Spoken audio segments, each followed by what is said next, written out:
Salut à tous, c'est votre frère le Master S. Aujourd'hui, nous allons parler de quelque chose en fait que j'ai jugé bon de partager avec la famille, avec des amis, des connaissances et tout. Euh, Nous savons tous que l'avertissement, sinon, c'est pas toutefois évident que il faut d'abord se faire mal avant d'apprendre. On peut toutefois être averti et peut-être sauter mieux. Alors nous allons parler de certaines choses qui ont empêché certains de nos frères, de nos parents à avancer plus vite parce qu'ils n'ont peut-être pas su anticiper cela ou bien euh, ils n'ont pas su en fait les dégâts que ça pouvait causer ensuite. Alors ces choses-là, ce sont des responsabilités qu'ils ont actuellement qu'ils pouvaient éviter. Voyez-vous, il y a une différence qu'il faut faire en termes d'argent entre les liabilities, ce qu'on appelle ces responsabilités-là qui font de sorte que vous puissiez sortir l'argent de votre poche, et ce qu'on appelle les assets. Ce sont donc ce que vous avez en possession de vous qui vous permet d'accumuler de l'argent. Et le jeu dans ça, c'est que les assets vous donnent un cash flow qui fera de sorte que vous puissiez avoir de l'argent qui puisse couler. Et par contre, avec les liabilities là, vous allez rien recevoir en retour, si ce n'est que dépenser.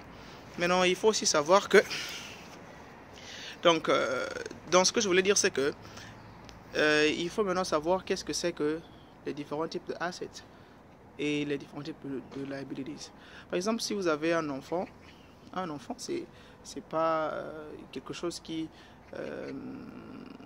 vous permettra d'être libre de ne pas dépenser sur ce genre de responsabilité, ou c'est pas un investissement en tout cas qui va vous permettre de recevoir de l'argent. C'est ce qu'on appelle les liabilities, parce que vous avez l'obligation financièrement de répondre aux besoins de vos enfants. Et bon, on peut continuer encore. Hein. Vous avez par exemple votre maison. Une maison ne met pas l'argent dans votre compte.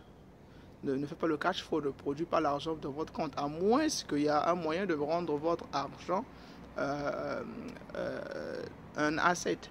Mais sinon que, de façon générale, les gens, ils vivent toute leur vie pour acheter une maison et à la fin, ils vont y vivre et c'est tout. Bon, c'est vrai qu'on peut parler en termes de assets de façon passive parce que là, vous avez acheté la maison, mais si vous louez, dans ce cas, c'est carrément des liabilities encore. Même votre voiture, si c'est vous qui l'utilisez, c'est vous qui l'entretenez, et vous n'avez pas un business qui entretient votre voiture, genre pour acheter l'essence, pour acheter ceci. Si c'était une voiture de votre compagnie, d'accord. Et si c'est votre voiture à vous, c'est encore des liabilities. À moins que vous en faites un taxi, à moins que vous en faites du commerce avec, à ce niveau-là, ça devient les assets. Donc pour la maison aussi, parce que les gens souvent se disent que voilà, une maison c'est quelque chose qui nous rapporte, mais au fond, en réalité, si vous ne mettez pas votre maison en location, c'est pas forcément un asset. Mais de façon passive, on peut dire ça. Oui, ce sont des assets qui sont passifs. Je m'adresse là en fait à une souche d'âge qui est un peu dans qui est dans le mouvement, qui veulent s'enrichir au futur. Parce que si je dis que la maison n'est pas un asset, parce que je parle en fait des jeunes qui vont jouer le jeu du cash flow, parce qu'il faut accumuler. Le but, c'est le jeu du cash flow, c'est quoi? C'est que vous devez arriver à un niveau où vous ne travaillez plus pour l'argent, l'argent travaillera pour vous. C'est-à-dire que pour l'instant, il n'y a pas besoin de faire des liabilities encore.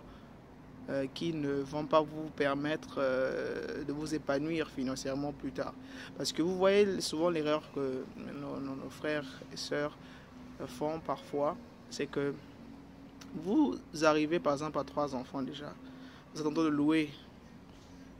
Si même que vous avez un salaire de 2 millions, dans les 2 millions là, la maison peut vous prendre au moins 300 000, si c'est une grande famille, 3 enfants, 300 000.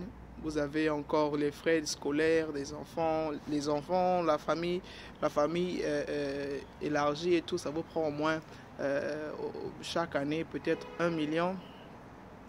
Le manger peut-être le mois peut-être disons 100 000, 200 000. Vous vous rendez compte que tout ce que vous travaillez est déjà épuisé. Vous vous rendez compte que les enfants, enfin tout ce qui vous fait de sorte que vous puissiez sortir l'argent de votre poche, ce sont des liabilities, des responsabilités qui vous mettent la corde au cou.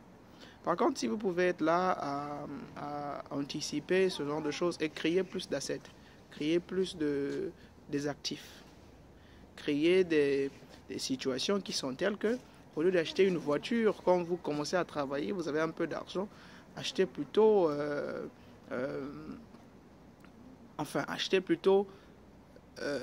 une voiture que vous allez mettre comme taxi, comme bus ou quoi que ce soit, ou bien dans le transport privé. Mais vous pouvez aussi vous arranger à ce que,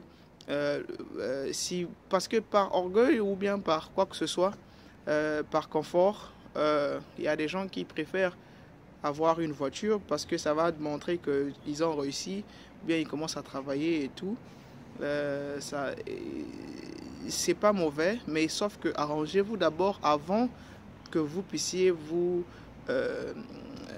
donner cette gratification-là. Recevez-le de votre asset. C'est-à-dire que si vous avez une voiture en place qui vous donne assez de bénéfices pour vous acheter une autre voiture que vous allez maintenant utiliser pour vous-même, à ce niveau-là, c'est bien beau. En tout cas, je trouve que c'est meilleur même. Donc, mes chers frères, mes chers amis, aujourd'hui, nous allons retenir que il y a souvent ce qui nous empêche de s'épanouir à la fin, c'est qu'on a accumulé trop de liabilities, trop de responsabilités qu'on ne peut plus en fait sortir la tête de l'eau parce qu'on est étouffé et tout, surtout pour les femmes. Surtout pour les femmes, vous avez remarqué que toutefois, chez nous, toutefois que les femmes rentrent dans les foyers, là, il y a des hommes aussi qui aiment abuser. Vous allez commencer à les pomper les enfants n'importe comment. Et à la fin, si le mari n'est pas capable de donner un futur et aux enfants et à la femme, bon, les femmes sont souvent plus émotives que les hommes, de sorte qu'elle va vouloir maintenant se battre pour ses enfants. Mais ça sera trop tard. Ça sera trop tard parce que vous avez déjà accumulé assez de responsabilités. Liabilities, des responsabilités qui sont obligatoires pour vous de sortir de l'argent. Les assets, vous n'en avez pas. Vous n'avez pas des actifs qui vont vous permettre de ne pas dépendre, par exemple, de votre travail pour vous occuper de ces dépenses-là. Même dans la vie, en fait, le jeu du cash flow, qui à la fin commence d'abord par accumuler les assets, ça vous permet en fait par exemple, si vous avez, même quand vous avez une maison, avant d'arriver à un niveau où vous allez vous installer là-bas, et puis chaque jour la maison a besoin de se maintenir. La maison a des priorités comme la nourriture, l'électricité, l'eau, s'il faut laver et tout. Ce sont des obligations. Maintenant, si vous n'avez pas de cash flow, si vous avez juste acheté une maison et vous n'avez pas de cash flow, vous n'avez pas quelque chose d'autre qui peut vous ramener de l'argent. Pour ceux qui pensent que la maison c'est pour aller y vivre et puis ne pas se faire de l'argent au début, vous allez faire comment pour s'en occuper? Votre travail en tant que tel, si vous avez une maison, vous avez des enfants, vous avez ceci, au fur et à mesure que il faut comparer un peu le niveau de responsabilité que vous avez et ce que vous avez comme asset. Est-ce que ça pourra vous soutenir le jour que vous allez arrêter de travailler? Si vous arrêtez de travailler pendant 6 mois, si vous tombez malade, est-ce que vous pouvez continuer à garder le même cap pour soutenir votre famille pendant au moins 6 mois. 6 mois, c'est même peu, mais il faut peut-être prendre 3 ans. Donc, c'est le message que je tenais à passer à mes chers amis, frères de partout. Alors, bien de choses à vous et pensez-y en tout cas.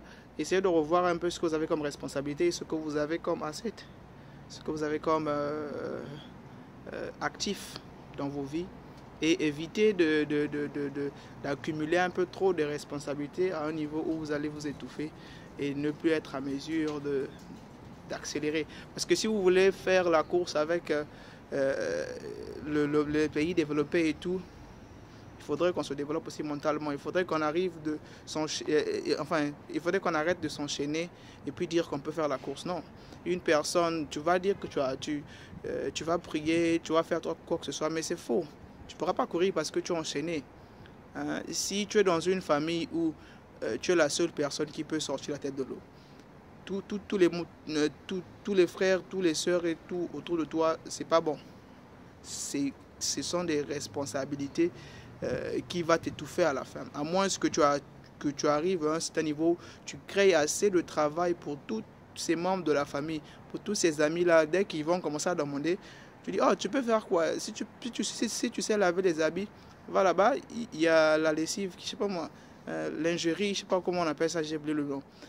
Si tu sais laver les assiettes, si tu peux réparer les voitures, il y a un garage qui est là-bas. Donc tu crées assez de assets qui vont faire de l'argent pour toi. Tu partages, en même temps tu reçois. Ça c'est bon. Donc merci beaucoup et entre nous les jeunes, soyons un peu plus vigilants. Essayons d'analyser un peu tout ce qui s'est passé avant pour qu'on puisse mieux sauter. C'est pour ça que dans mes vidéos, c'est pas pour critiquer, c'est pas pour me faire passer pour un intello, c'est parce que je pense que c'est important d'avoir l'awareness, l'avertissement, et ça nous permettra tous d'évoluer en bons termes et de ne pas faire pire que ce que peut-être nos aïeux ont eu à faire. Et donc voilà, bien de choses à vous et tenez-vous bien, on se retrouvera la prochaine fois. Si on ne se retrouve pas, donc bonjour, bon après-midi et bonsoir.